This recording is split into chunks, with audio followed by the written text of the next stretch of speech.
All right, hey everybody, Carl White here. Hey, today I want to talk about a word that I honestly wish we could remove from the mortgage vocabulary. And so it's what I call the R word. I hate the R word.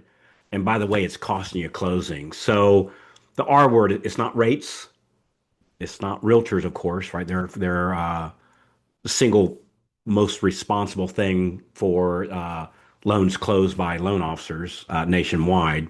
Certainly not renters, right? We convert those too. It's the R word I hate the most is realistic. Realistic.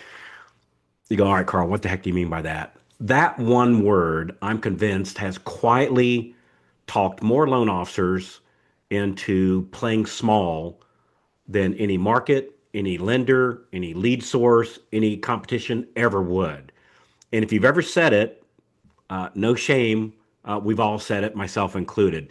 But I want you to notice how it shows up. So, I'll be talking with a loan officer. This is what brought this subject up for me today. I'll be talking with a loan officer, and I'll ask a simple question. And the question oftentimes is something a year from today. Where are you at that you're happy with the progress of you and I working together for the next year? And almost always they respond with, "You mean realistically?" And I always say, no, screw realistically. Like, absolutely not realistically. I want you to tell me unrealistically, where would you be a year from today that you're happy with the progress of you and I working together? Because here's the thing, the word realistic usually means one of four things. It's either number one, I don't want to get my hopes up. Number two, I'm trying not to be disappointed. Number three, I've tried before and it didn't work. Or number four, this most popular, I'm going to aim so low so I can't miss. And look, those are human feelings, right? We all have them. But if you build a business plan around protecting your emotions, you're not going to end up with a very good business plan. You're going to end up with more of a permission slip to stay the same. And what realistic really is it's your past performance trying to negotiate your future. Let me say that again. What realistic really is your past performance trying to negotiate your future. And it's the last couple of years saying, "Hey, this is who we are. Let's not get too crazy with success."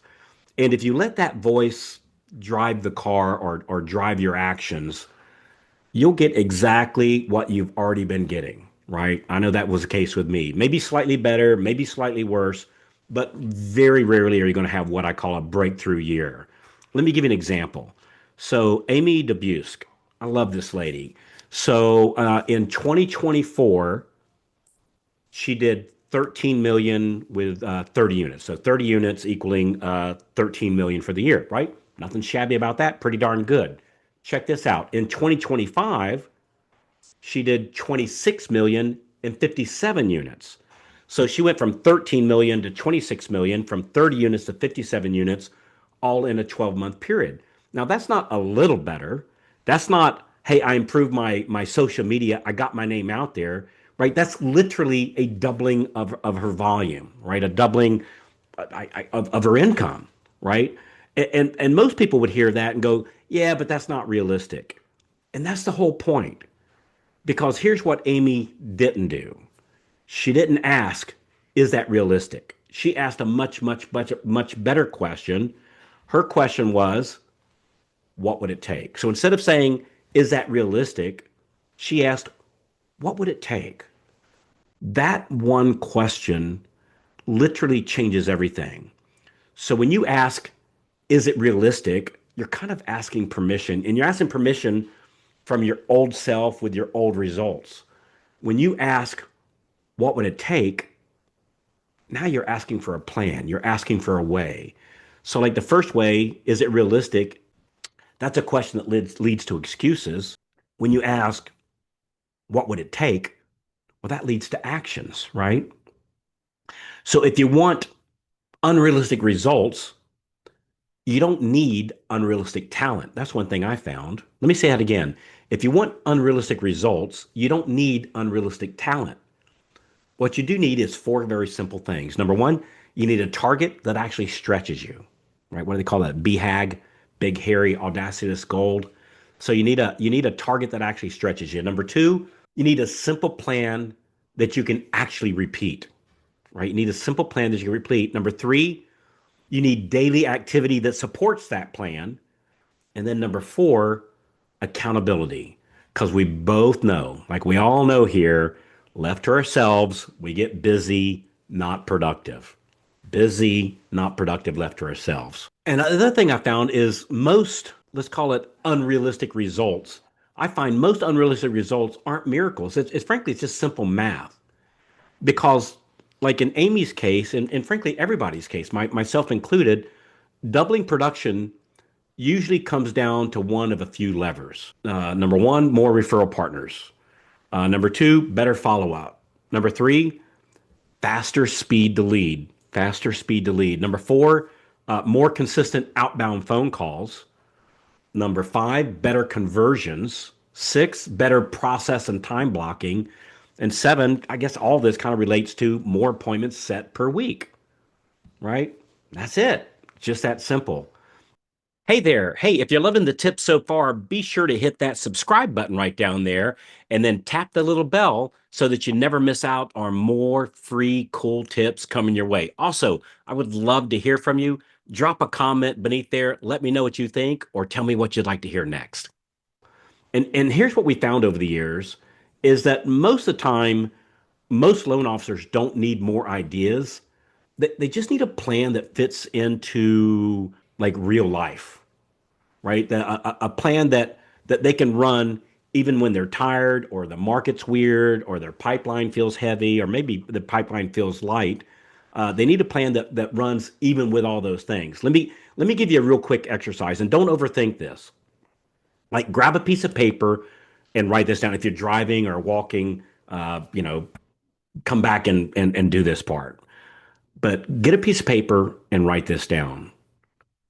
Where did you finish last year, both your units and your volume? What'd you do last year? And it's important that you actually write this down. Don't just think this. This has to be written down. So write down where'd you finish last year, your units and your volume. Part two, where do you want to be 12 months from now? If realistic was not allowed, like unrealistically, where do you want to be 12 months from now? That's part two. Now here comes the most important part. Number three, what would have to happen or what would have to be true for that to happen? What would have to be true for that to happen? And maybe it'd be I need two new referral partners a month, or I need three more first time homebuyer consults per week. I need to actually time block calls instead of just doing them when I get to them. Or I need a tracking system so I can stop guessing. Or or I need to get off TikTok and actually do some real prospecting. That's how top producer get closings.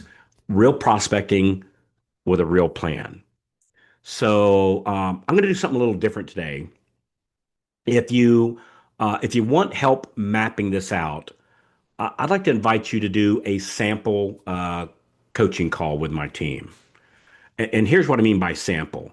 And this is not like a sales pitch discovered as a call. This is us actually helping you.